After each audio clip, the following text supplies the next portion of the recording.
からんとこはそれで今日は特にいつもと違うのは蛍光素。あまり使わないんですけども、今回思いっきりちょっとね外れてしまうんだよね。もうちょっと低くするとちょっとだけこっち下げる思うから、今ここで紙を貼るというのを紙のじゃあね、はい、じゃあなぜこ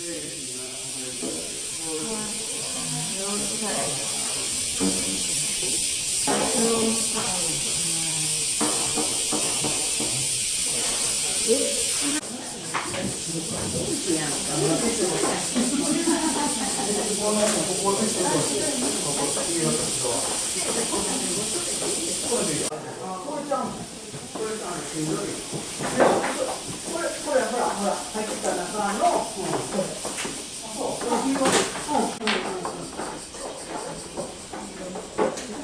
でもここの蛍光色、ここだけの蛍光色にしなくていいんですか？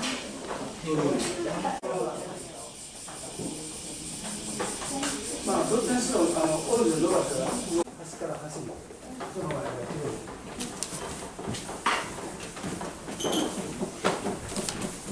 もういい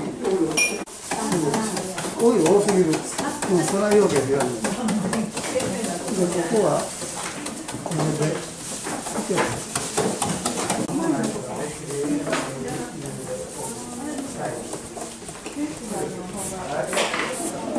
それでいいです。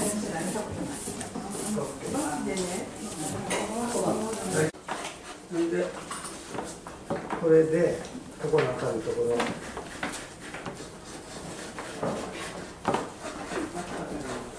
やると一番最初に塗ったのが出てきますから、それでそれももういいわ。これで伸ばします。この黄色のがなかなか出ない。これは後で塗るから。だからここから先はものすごく細かいのが好きなの。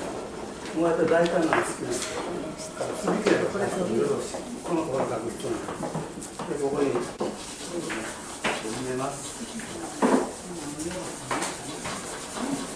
水やりをします。このガサガサしてるとちょっと合わないから、もし指でこういうふうにすると水になる。これでもちょっと明るいのね。そろそろマスト。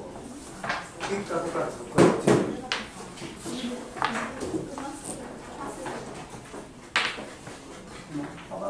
ょっと一枚これは細いのかな。それでちょっと変えるんで。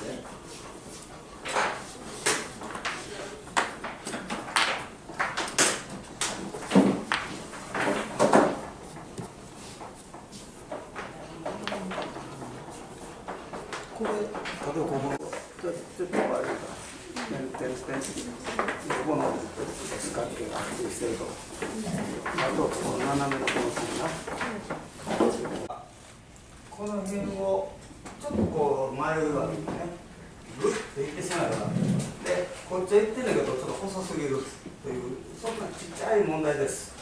あとこの辺のライナーとかちゃんとうまくいけてます。これもなかなか個性的でいいと思いますが、味を振っていきます。こうしたもっといいっていうのももちろんある